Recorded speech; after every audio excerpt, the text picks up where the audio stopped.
that has no divorce, and that is Vatican City, in Rome, Italy, and the Philippines. So, tapos naisip na marami, tayo na talaga yung conservative, not knowing na may mga nations na reform na may mga divorce. So, ano ibig sabihin? So, tama ba na manatili tayo sa lumang konserbatibong pananaw na ang divorce sa lahat ng anyo ay mali? At yan ang ating itatama po sa araw na ito. So, disclaimer, this position that I'm going to present to you today is not the unified view about marriage. And I will explain later, and I welcome arguments if you would like after this lecture, but it should be for the purpose of edification and strengthening of our faith. So, pang-apat na po ito na bahagi ng ating pag-aaral tungkol sa kasal. Meron tayong dalawa pang i-discuss tungkol na siya sa marital sins. So, next week, ang ating pag-uusapan is yung sin of marrying an unbeliever. So, yan po ay marital sin, pag-aasawa ng hindi mananampalataya, at ang kasalanan ng flirt o yung laki bang alam na salitang Tagalog? Ha? Lalandi talaga. Ayun talaga yung Tagalog. Paglalandi na walang intensyon ng pagpasok sa kasal. So, yan ay maraming marital sin. Andiyan pa yung incest, pero alam na natin yun na bawal talaga yan. Pero ito yung nakikita ko na dapat natin i-touch. So, we only have 2 lessons left before we will go to a chapter that I believe dun tayo sobrang magtatagal. At yun yung of the church, yung chapter 26 ng ating confession. Let's read again our confession. Chapter 25.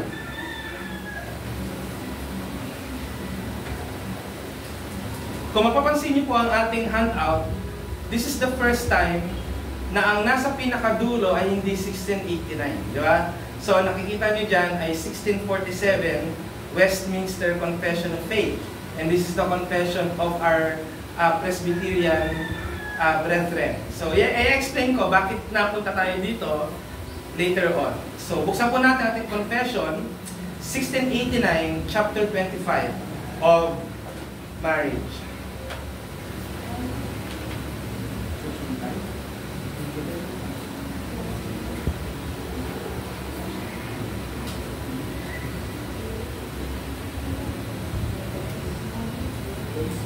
Okay. So ito po ang sinasabi ng ating Confession of Faith, chapter 25, paragraph 1. Marriage is to be between one man and one woman. Neither is it lawful for any man to have more than one wife, nor for any woman to have more than one husband at the same time. Marriage was ordained for the mutual help of husband and wife, for the increase of mankind, with a legitimate issue, and for preventing of uncleanness. It is lawful for all sorts of people to marry, who are able with judgment to give their consent. Yet, it is the duty of Christians to marry in the Lord, and therefore such as profess the true religion should not marry with infidels or idolaters. Neither should such as are godly be unequally yoked by marrying with such as are wicked in their life or maintain damnable heresy. Paragraph 4. Marriage ought not to be within the degrees of consanguinity or affinity forbidden in the word, nor can such incestuous marriage ever be made lawful by any law of man or consent of parties, so as those persons may live together as man and wife. Now, there are missing 2 paragraphs sa 1689 chapter 25 na niretain, copied from 1647 pero in-erase sa 1689 pero kasama sa 1677. May natin pag-uusapan yan. So let's read 1647 Westminster Confession, chapter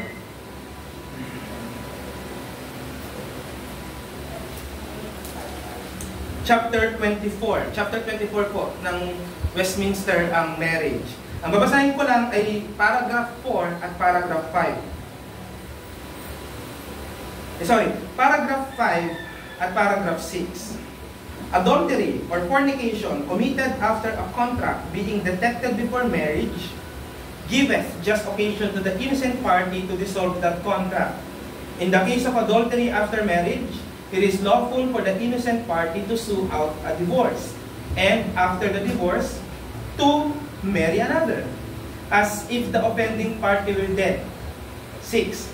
Although the corruption of man be such as is apt to study arguments and duly to put asunder those whom God hath joined together in marriage, yet nothing but adultery, or such willful desertion as can no way be remedied by the church or civil magistrate, is cause sufficient of dissolving the bond of marriage.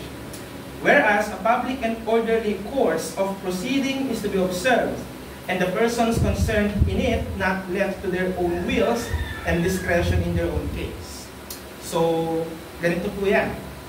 Ang original na 1677 Baptist Confession, kaya kung matatandaan nyo, lagi ko sinasabi, yung 1689, hindi talaga yan nilikha noong 1689, kundi 1677 pa lang, meron na tayong confession. However, ang naging problema, noong 1677, magsimula tayo sa pinaka-umpisa. Unang sumulat ng confession ng mga Baptist, 1644. So nakakatanda. Meron tayong tinatawag na First London Baptist Confession. Di ba yung sa atin yan? Second. So we have the First London Baptist Confession written in 1644. Now, nagkaroon ng 1646 to 1647 confession naman ang mga Presbyterian. Pero nauna Baptist, di ba? So nauna Baptist, sumunod ang Presbyterian. Now, ang nangyari sa mga Baptist is they have copied or kung naglimbag sila ng bagong confession na noong 1677, pero ito ay karamihan, kopya sa Presbyterian. Yan ang nangyari dyan. Meron silang mga binago na yun yung view ng Baptist. That time until now. Now, noong 1677, ang chapter 25 ng marriage ay may paragraph 5 and 6. So, nakikita nyo lang dyan, 4. Meron niyang 5 and 6 na copied from 1646 or 1647 Westminster because there were unified view that divorce is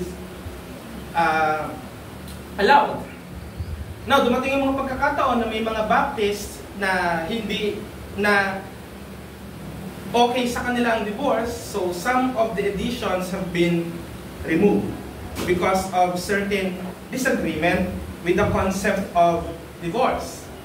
So binasa natin kanina yung confession statement ng 1647 Westminster, pero pag-usapan natin ngayon ang kasaysayan tungkol sa bagay na yan. Ang Roman Catholic Church, na kung saan karamihan sa atin ay dyan lumaki, at dyan nag-unang First Communion, nag-ganyan-ganyan, di ba? Nag-kumpisan, dyan unang, di ba?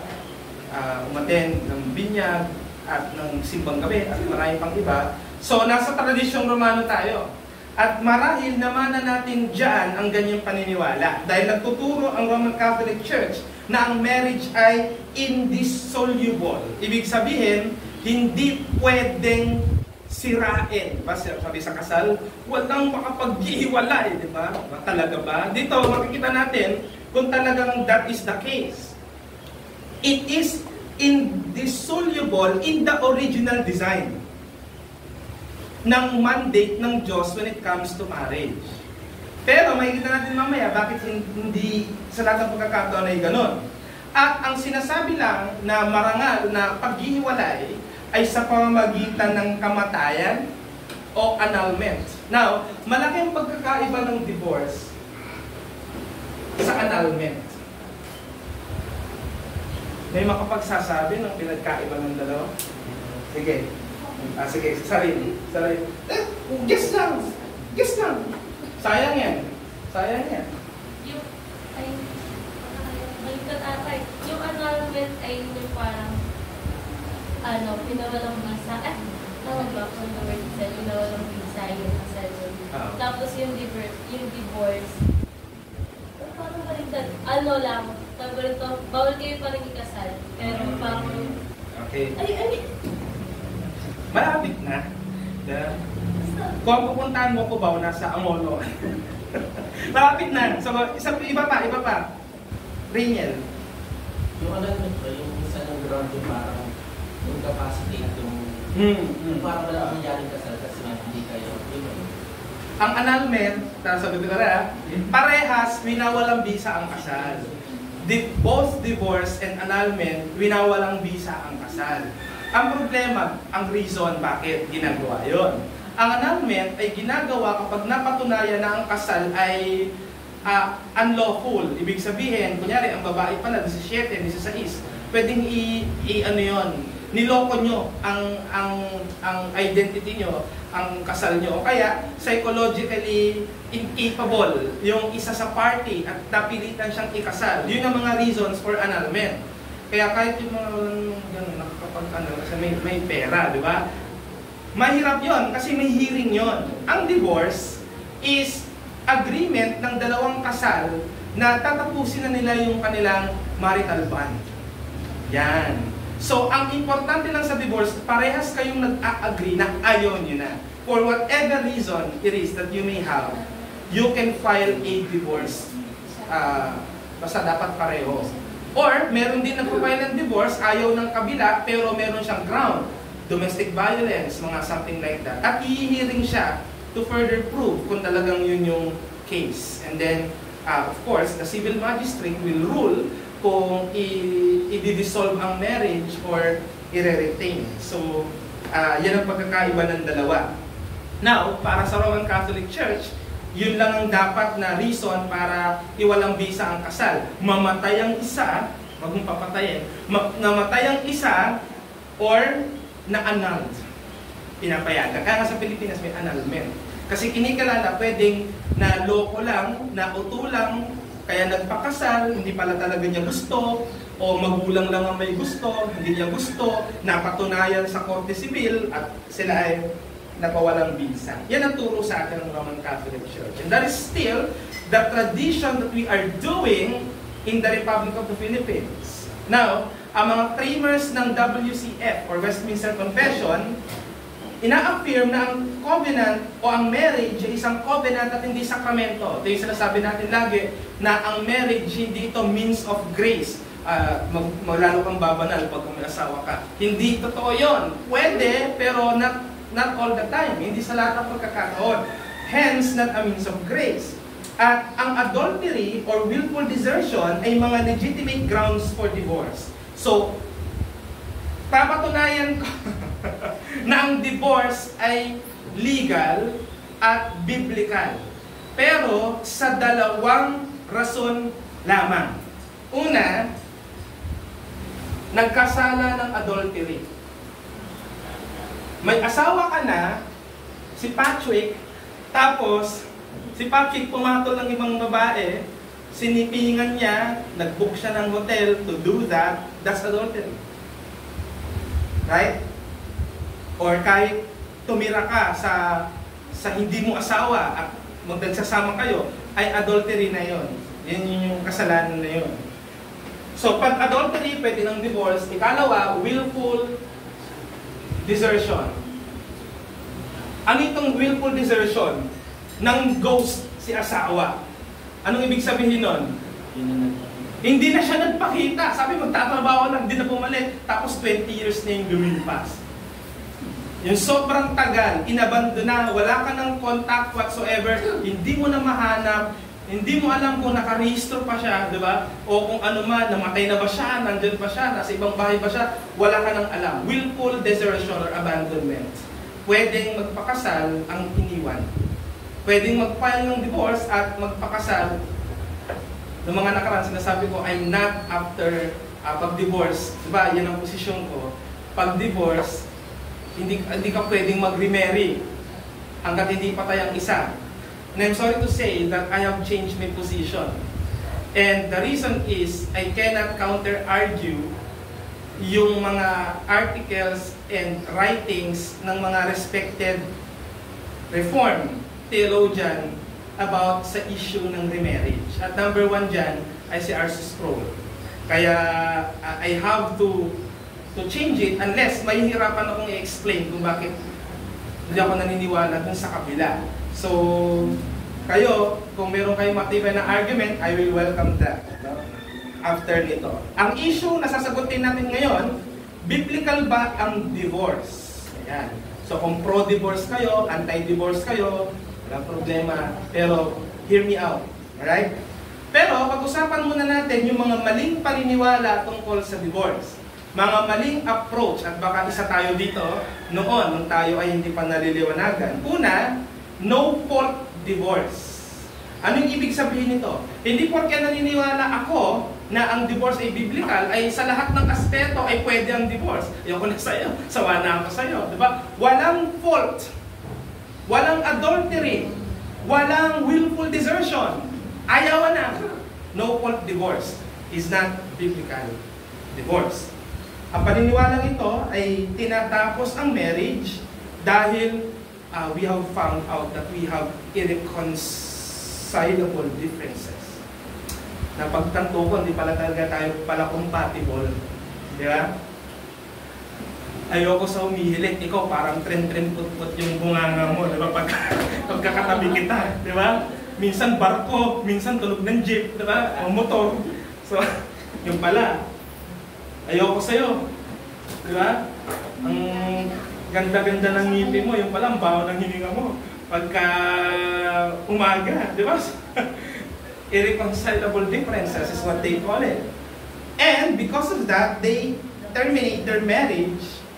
Ang nagiging problem is that it deny covenantal nature. Ang problem, ang irreconcilable differences, tinitingnan ng kasal na pwedeng i-revoke just by will. So pag ayawan na, pwede na siya. Kesa sa tinatanaw ito na isang permanent covenant before God. Saan kayo humaharap kapag ikinakasal? Sa Diyos. At ang seremonya ng kasal, nangangako kayo sa Diyos na habang buhay kayong magsasama, nakasaksi kayo niyan. Di ba? Nung Monday lang. Oh. Di ba? Wala lang aido-aido, pero yun na yun. Di ba? Ganun din yung nangyari. Nanumpa sa isa't isa. May vows. Lahat ng tinuro ka nandun eh. Lawful oaths and vows, nandun. Diba? Buhay na buhay. Tapos, sinusumpa niyan sa isang immutable and unchanging God. And the nature of marriage is that it should be long-lasting. Ibig sabihin, hanggang nabubuhay kayong pareho, married kayo. Right? Kahit maputol yung kamay ng partner mo, for whatever reason, married pa rin kayo. Hindi kayo dapat mag-iiwanan. Yun ang sinasabi ng Bible. Walang iwanan. Di ba? Basahin natin ang Malakay 2:14. Pakibasa po, ng unang nakikita, Malakias 2:14. Sige, basa. Malakias 2:14. Kaya may inyong sinabi sa anong dahilan, sapagkat ang Panginoon ay isa-sis pag-ibag mo at ang asawa ng iyong kabataan na ginawa mo ng kataksilan, bagaman sa iyong kasama at iyong asawa sa pamang di ka mag-ibag. Yon. So, ang sinusumbatan sila na ang Diyos pa ang naging saksi. Dahil sa kasalan, ang Diyos ang saksi. Nangangako kayo sa Diyos. At ang Diyos ang nagtatalo sa inyong dalawa. Kaya sinabi ni Kristo sa Mateo 19, di ba? Ang sinumang pinagbigkis, walang sinong dapat maghiwalay. Di ba? Whoever God has put asunder, no man, whoever God has joined together, no man should put asunder. Wala dapat na naghihiwalay sa kanila. Kaya ang point, kapag pinapayagan natin ang divorce dahil lang sa meron kaming mga irreconcilable differences, Ibig sabihin nito, ginagawa nito ang tao na ultimate authority at hindi ang Diyos. At tinuturing ang kasal na parang isang kontrata lang na pwede mong i-terminate kapag may breach or kapag ayaw na. Diba? May marriage contract, but marriage contract is not the one that puts a person into a covenant. Hindi yun. Ikalawa, na wrong approaches tungkol sa divorce ay yung emotional-based divorce. Ito, may konting reason na dito. May konting, okay. No? Ang view nito ay pwedeng i-terminate ang marriage kapag ka ang isa o pareho ay hindi na nakakaramdam ng pag-ibig, saya, or emotionally fulfilled sa kanilang relationship. Ito yung common na masasabi sa'yo kapag aamin na si boy o si lalaki, I'm fallen out of love. Pagpasensya nyo na yung emoji dyan, biglang pumasok. Hindi ko na na-erase. No? Pagka nagtatype kasi may sinasuggest na emoji. Hindi ko napansin na sumama yung, hindi ko alam kung ano yan eh. So, I'm fallen out of love. Ano ba yung sabihin I'm fallen out of love? Nahulog sa labas ng Nahulog na ako sa labas ng pag-ibig. It's an idiomatic expression eh. Nang ibig sabihin ay parang wala na akong nararamdaman. Di ba? Wala na akong affection whatsoever. Pwede ba yun? Nag-ground ng divorce? Di ba? Parang ang daming ako ang may kasalanan, di ba? Parang ayoko namang maging dishonest, di ba? I'm just saying the fact that I do not enjoy this anymore. So, dahil doon, sige, let's file a divorce. So, ang nagiging problem ng ganyan, binibigyan ng bagong definition na ang pag-ibig, lalo na sa usapin ng kasal, ay isa lamang feeling. At tatandaan natin, pag pinag-uusapan natin ang feeling, hindi feeling na yung pasta, feeling na nararamdaman. Pag pinag-uusapan natin ang feeling, ito ay temporary at fluctuating. Not all the time you feel the same way. That's the truth. That's the truth. Diba? Hindi araw-araw, it's the same feeling that you feel. So if you base love on that, then, ano ibig sabihin? Talagang ang mangyayari ay maaari itong mawala o maaari itong alisin o i-terminate. Rather, ang dapat na ating tingnan, ang biblical na pag-ibig ay hindi primarily. Hindi ko sinasabing bawal ang emotion. Baptist ka. Huwag kang magpakita ng feelings. Hindi ganun ha. Baka isipin nyo, bawal ang feelings. Kaya pag kumakanta kayo ng hindi nyo rin dinadama. Kasi hindi kami Pentecostal. Hindi ganun ang katwiran. May lugar ang feelings at emotion, but this is not the primary. Kasi kung yan ang primary, loko na. Pag nag-fluctuate yan, damay dyan maging ang covenant. Kaya hindi yan ang dapat na nauuna. Hindi ito primarily emotional, ito ay covenantal. Pag sinasabi ko lagi ang covenantal, iisipin mo yung bond na kahit ikaw ay may sense ng pag-atras. Pero for the sake of covenant, you will continue to remain loyal and faithful dahil sa covenant. Yun ang ganda ng covenant. At nilikha talaga ang covenant. Bakit? Kasi ang tao, covenant breaker. Yan ang problema sa tao na hindi immutable. We are mutable. We are peccable. Nagbabago tayo. So, kailangan natin ng security. Hindi masama yun. Kaya nagtatagal ang relasyon namin kasi wala kaming bawal-bawal sa isa't isa. Kaya nga tumagal kasi wala kayong bawal-bawal. Kaya lahat pwede. Lumandi, mag-adultery, mag-fornicate. Hindi. Ang tama, it is governed by covenant. Pag wala yun, walang tibay at walang katotohanan. Ano sabi ng 1 Corinthians 13:4-7? Love is patient. Kasi nasusubok talaga ang pasensya sa totoong pag-ibig. Pero dahil ba naubusan ka ng pasensya, ayaw mo na? Hindi yan ang Kristiyano. Kundi isang testing ito na mapagtatagumpayan dahil sa genuine love. Di ba? Kahit naubos ang pasensya mo, hindi nauubos yung pag-ibig mo. Kaya naroon ka pa rin. You are bearing all things. Love is kind, mabait. Kahit nuknukan ng minsan kademonyoan, o minsan nakikita mo, sa church para sa Kristan. Diba? Sa bahay, parang pangmangginis sa tansi. So, minsan ganun na nangyayari, but still, because you love your earth, you are kind. Love bears all things. Beareth all things, sabi ng King James.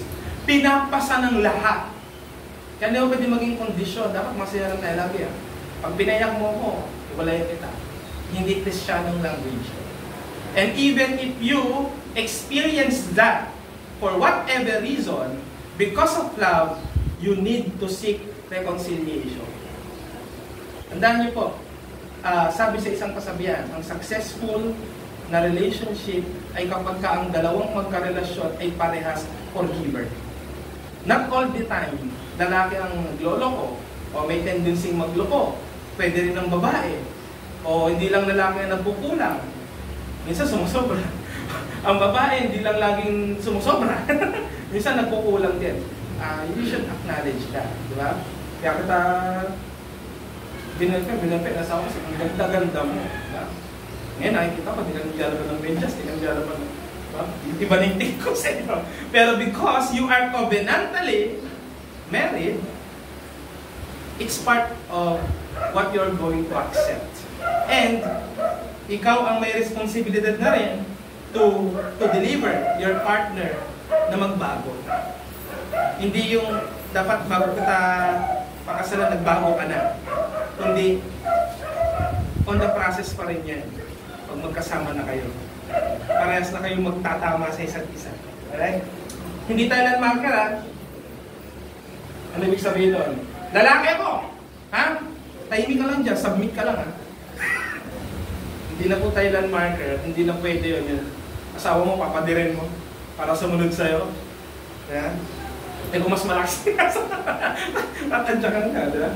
Hindi mo malaman. Ikatlong wrong approach ay lahat ng divorce daw kasalanan. Ito. Isa rin ito. At galing tayo dito. Kahit anong reason, kahit punong-puno na ng black eye yung babae, dahil kayo ay kasal, magsama kayo, mag-taste kayo sa isa't isa.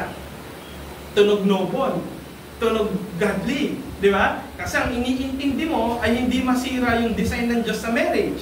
Pero, kawawa ang biktima. Di ba? Bawat nagkasawa kayo, inubugbog kayo na asawa, lalapit kayo sa pastor, pastor, ang gagawin ko? Sabi ng pastor sa'yo, naku, kasal na kasi kayo eh. Tiisin mo na lang, kasi nag-iibigan kayo, di ba? Pason ko ngayon. O baka hindi na magsimpe sa susunod. It doesn't work, does it? That kind of advice will not work. It will not resolve anything. Hindi choice ng babaeng siya'y sinasaktan. May mga pangyayari pa nga na nililista na ng babae lahat ng alam niyang inaayawan ng asawa niya para hindi niya magawa.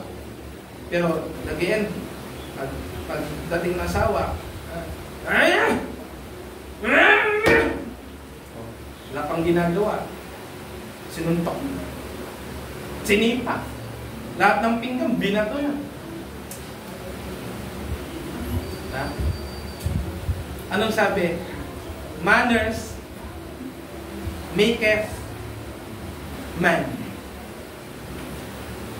Hindi ka totoong lalaki pagka yung kamay mo ginamit mo para saktan ang babae.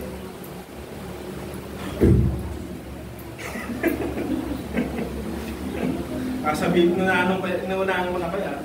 Ikaw nga. Pero kailangan ko pa rin sabihin. Alright. Tuloy tayo. So, paano ito?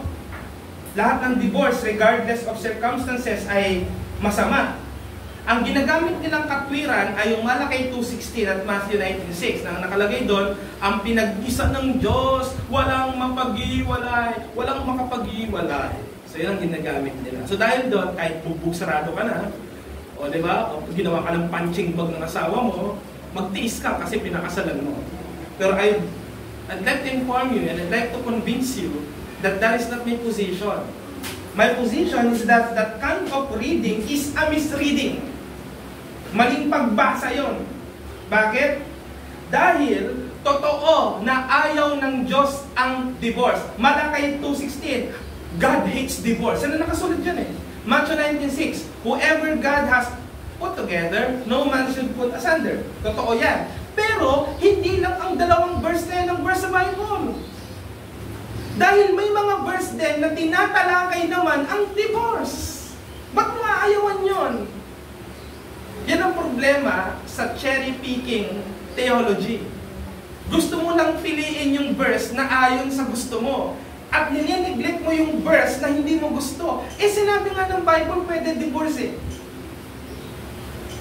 Paano? Okay, ganito ang paliwanag. Ayaw ng Diyos ng divorce. Dahil hindi niya yon disenyo sa kasal. Pero, ina-acknowledge ng Diyos at pine-permit niya ang divorce dahil sa kasalanan ng tao. Dahil sa pagpasok ng kasalanan, may mga mag-asawa na talagang hindi sila pwede talagang magsama. Na kada magsasama sila, parang nasa sabungan. Madadamay ka pa pag nagbatuhan ng mga gamit at baka pati ikaw ay bigwasan. Kaya minsan pag nagawa ng nanay at tatay, nasa ng mga bata, nasa kwarto, nagtatago, umiiyak. Kasi kapag lumabas at nakialam, damay ka, dadapo sa'yo, kamao, o kung ano pa man. Gusto niyo ba ng ganung pamilya? Hindi. At kung ikaw ay magiging asawa, tatay, nanay mo, ayaw na ayaw madapuan ka ng lamok, tapos asawa mo, sasampalin ka. Di ba? Tapos pastor ka, brother ka, sasabihin mo, patiisin mo, alang-alang sa Panginoon. Patiisin mo, mamatay kang ganyan. Basta, magkasama pa rin kayo. Di tama. Pinapayagan ng divorce if talagang ang sin ay nakikita natin na sumisira sa persona, sa physical na kalagayan ng isang party sa mag-asawa. Kaya ito ay pinipermit. Anong sabi ni Pablo sa 1 Corinthians 7:15? Basahin natin.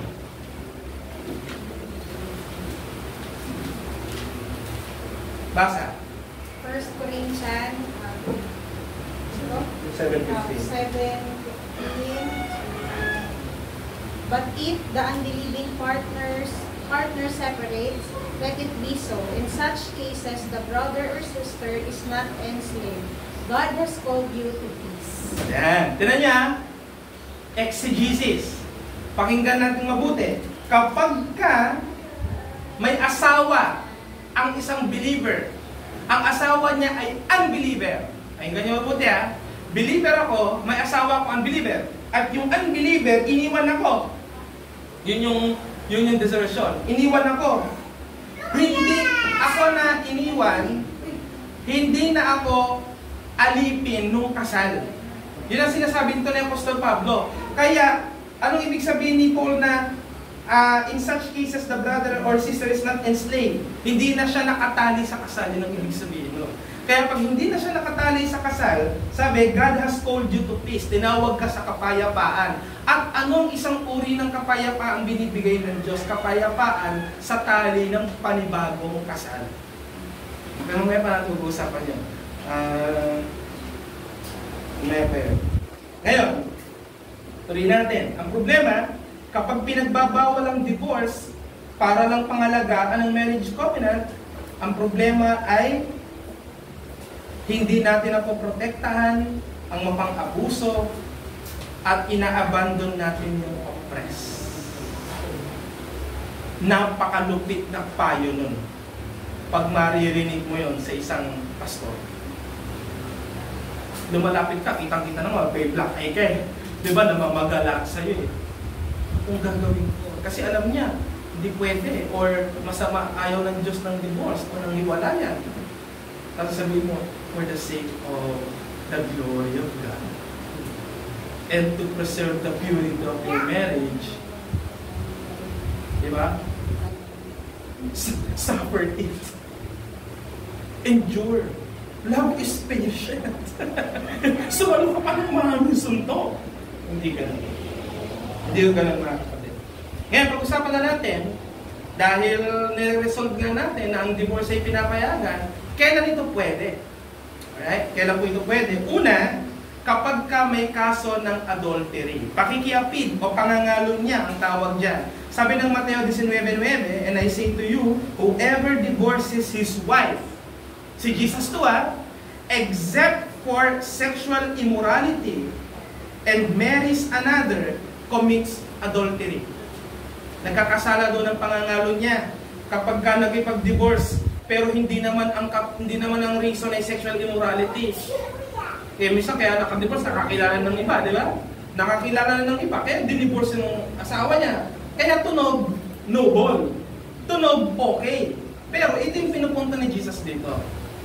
Alright? Yun ang pinupunta ni Jesus dito. Ang Greek word na ginamit dito ay porneia. Porneia, pinanggalingan ng word na porn. Kasi related ito sa adultery. Kapag nanonood ka ng porn, ito ay pangangalo niya na. Yung Greek term na porneia, it includes any kind of sexual immorality. Lahat ng mga marital unfaithfulness. Kasama na dyan yung adultery. Alright? Tandaan natin, hindi inutos ng Diyos, or Jesus doesn't command divorce in the case of adultery, but permits it. Hindi niya inutos walang sinabi dyan, pag may adultery, i-divorce mo. Walang ganon. Kundi, pine-permit. Kasi will ito ng tao eh. Tao ang maggugusto na makipaghiwalay. Pero binibigyan ka ng permiso ng Diyos. Pero dapat limitado sa kaso ng pangangalo niya. Ang marriage ay covenant of exclusive sexual and spiritual union, kaya ang pakikipagtalik ay ibibigay mo lang sa iyong nag-iisang asawa. Linaw. Right?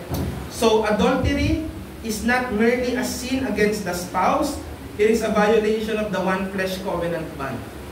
Sarili mo at ang partner mo ang naapektuhan dyan. Now, kapag po nahuli ko, nag-adultery ang asawa ko, matik ba divorce? Hindi, bakit? Saan ka magpapadivorce?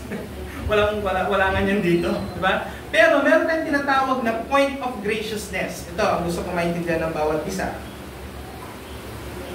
Seek all means to preserve the marriage. We're just pointing out that divorce is one of the possible options. Pero it shouldn't be the priority. Dapat list ito. Kapag na-exhaust mo na lahat, wala na talaga, hindi na talaga pwede. Ang church may sinabi na, wala talaga nangyayari. Ang civil authorities may sinabi na, wala talaga nangyayari. Then divorce is the only way. Pero, ang point of graciousness, kung nahuli ng adultery, nagsisi, ang burden ay nandoon sa ginawa ng mali. Are you willing to forgive and reconcile? Ito ang always na ideal, especially if genuine repentance is present.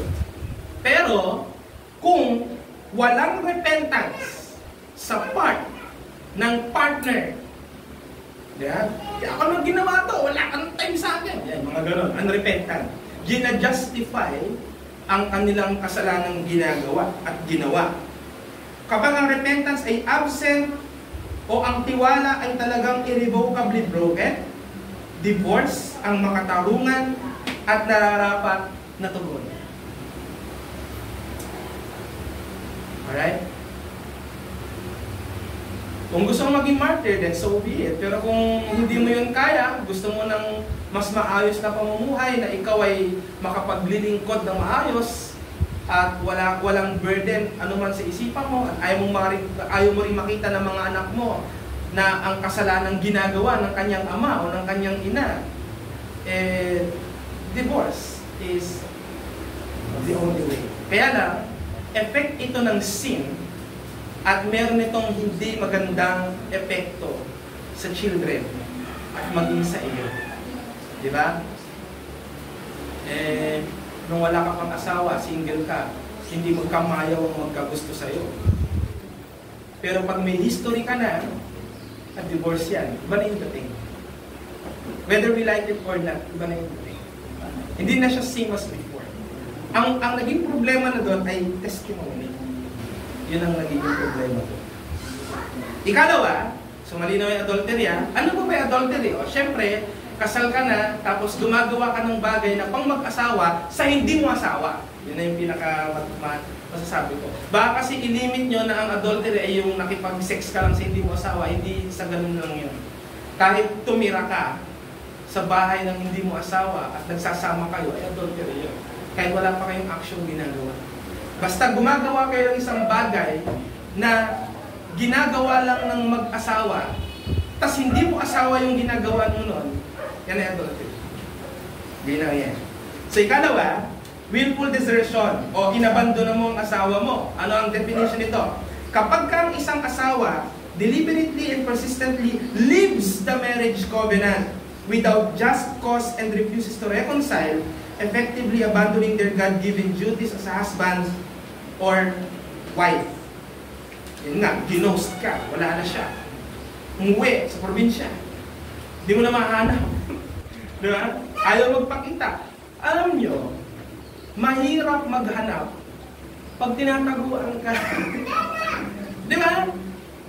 Kaya kahit sa mga hanapin yan, ang aalamin niya kung saan ka rin pumupunta. Kaya hindi mo talaga mahanap yan. Yan ang willful desertion.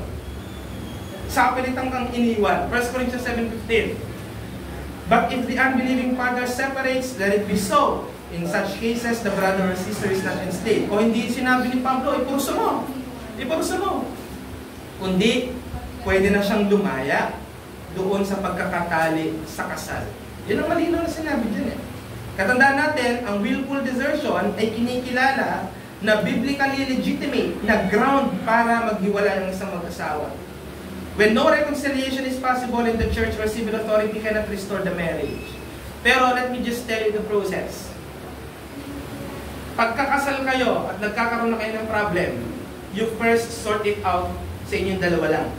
Yan muna eh, di ba? Pag-usapan nyo muna, wala dyan, pinitik ka lang eh, tapos sumbong ka na sa lahat ng kinauukulan, di ba? Kaya tuloy yung asawa mo, hindi na makapunta sa bahay ng nanay mo. Kasi binigyan mo ng ganong impression. So, pag kayo muna, di ba? Ngayon, papasok, ito yung common, kapag nagkakaroon na kayo ng problema, papasok na yung mga magulang nyo. Magsasangguni na kayo sa magulang, di ba? Hindi ka pupunta sa magulang, tapos sabihin mo, kampiyan mo ko. Hindi gano'n. Diba? Siyempre, sabihin mo, hindi mo na kayang mag-isa, hindi na kayo nagkakaintindihan, hindi yung papakampi ka. Kaya minsan, pamilya sa pamilya, nag-aaway, di ba? Dahil sa inyong dalawa. Yun ang nangyayari.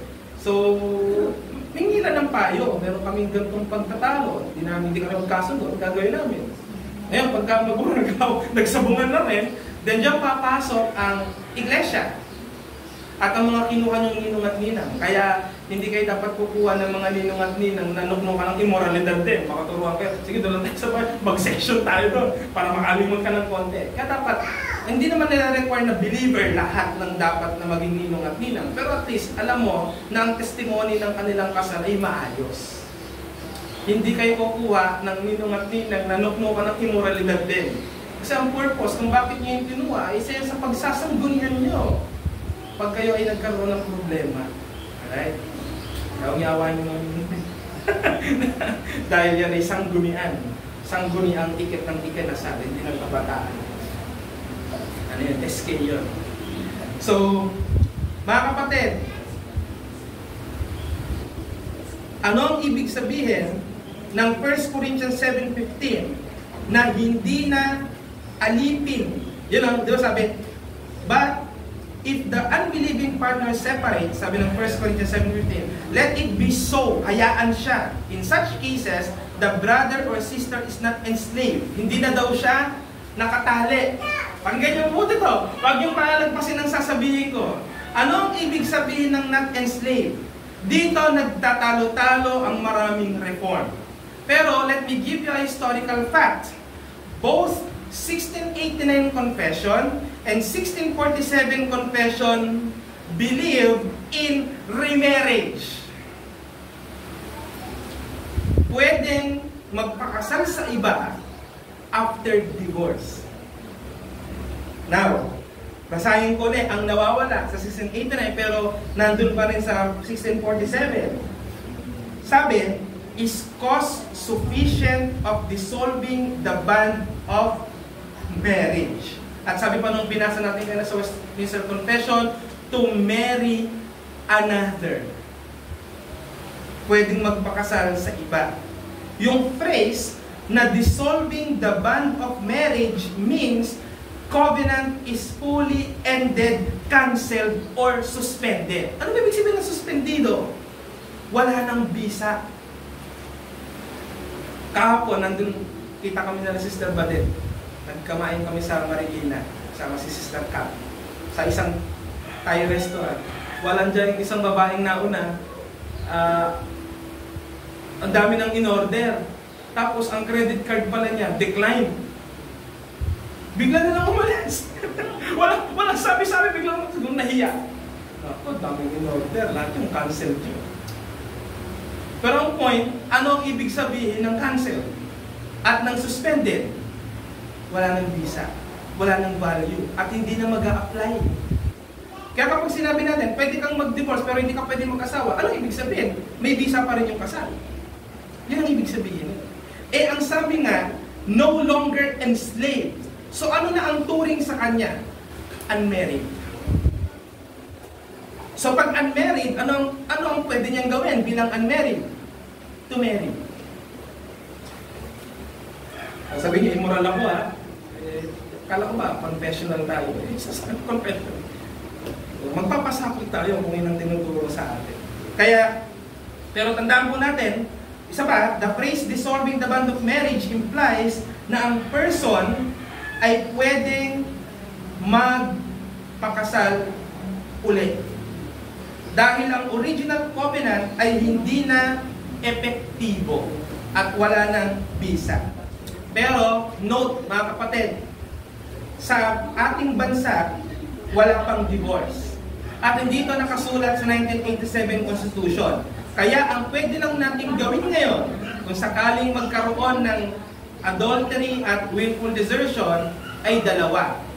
Annulment of marriage or legal separation. Pero ang legal separation po, hindi dinidissolve ang kasal. Kaya apelido pa rin ng lalaki ang bit-bit mo at ng mga magiging anak mo. Pero pinapayagan kayo ng batas na hindi na kayo magkasama at ewan ko lang sa conjugal properties ko, in effect pa rin. Hindi ko na sure. Pero ang point, pinapayagan kayo pwedeng maghiwalay ng tahanan. Hindi ka na rin pwedeng pilitin ng lalaki pag gusto niya sumama ka sa kanya. Dahil nga sa batas, kayo ay legally separated. Yan ang nakalagay sa Article 63 ng Family Code ng 1987 Constitution. The degree of legal separation shall not affect the marital bond. Kaya kasal pa rin sila. Pero mga kapatid, ang divorce ay hindi kayo lang nag-uusap. Ang divorce ay isang legal na proseso. Kaya ang warning, hindi ito dapat kayo lang pasya-pasya. Diba? Ang divorce ay dumadaan sa isang publiko at orderly na proseso. Kung paanong naghirap kayo sa mga pagpapapirma sa mga kontrata, pag kayo ay i-divorce, ganun din. Dadaan kayo sa mga legal na proseso. Hindi pasya-pasya na papakilala mo. Ay, sawa ka. Di ba, hiwalay na kami. Pero hindi naman kayo nag-divorce. Hindi naman kayo nag-anal. Di ba? Sabi mo lang yun. Pero hindi ka kinikilala ng Estado at kasama din ng Iglesia na talagang po kayo dumaan sa proseso ng divorce. Pero as much as possible, dapat, ito ang problema. Ano po ang membership status ng dalawang miyembro ng church na magdi-divorce? I'm sorry to say this, but you will be put into church discipline. Kasi sinabi na nga sa inyo na ito ay lifetime covenant. Sinira nyo. So mag-discipline kayo. Especially kapag natagpuan ng iglesia, pareho kayong pagkukulang sa isa't isa. Madidiscipline kayo. At yan talaga mangyayari. Dadaan kayo sa church discipline, pastoral oversight, at civil accountability if necessary. Kaya hindi pinag-uusapan natin na ito ay permissible, pero dapat hindi natin i-goal ito na mangyari. Siyempre, di ba? Natin i-goal na mangyari, pero in case na talagang sobrang biktima na kayo, yan ang balikan itong teaching na ito. Pwede ko itong gawin. Pero last na ito. Last sa lahat ng pwedeng gawin. Pag kaya kang i-save, by the grace of God, save it. Lalo na kung talagang sinasabi mo na nagmamahal ka. Tandaan natin mga kapatid, ang Diyos ay napakamabiyaya na kahit sagrado ang kasal at panghabang buhay, pinapayagan niya ang diborsyo sa mga limitadong kaso para palayain ang inosente sa mga nagpapatuloy na mga paglabag sa tipan at iniiwas mula sa pang-aabuso ang isang biktima. Kaya yan ang comfort sa dumadaan. Baka may nakikinig sa akin na ganyan ang konsensya mo, masama ang divorce, hindi dapat gawin. Masama makipag-iwalay kasi turo sa amin ng Baptist pastor, di ba? Pero I'm happy to tell you that the Bible is saying contrary-wise. Pinapayagan ng divorce kung talagang malinaw na may kaso ng adultery at willful desertion.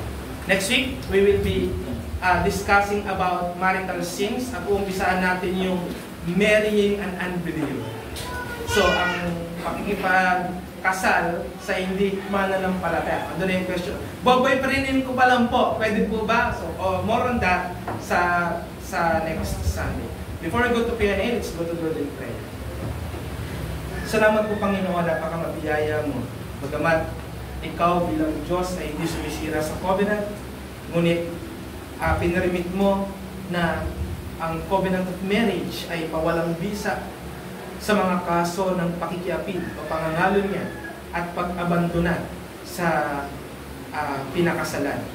Ito ay bahagi ng iyong pagkamabiyaya na laan sa amin ng mga patuloy na nagkakasala. Ngunit dahil natutunan na namin ang mga prinsipyo tungkol sa pakikipagrelasyon, sana ang lahat ng ito ay aming isaalang-alang upang hindi humantong sa ganitong kahihinatnan ang mga kasal ng mga kapatiran.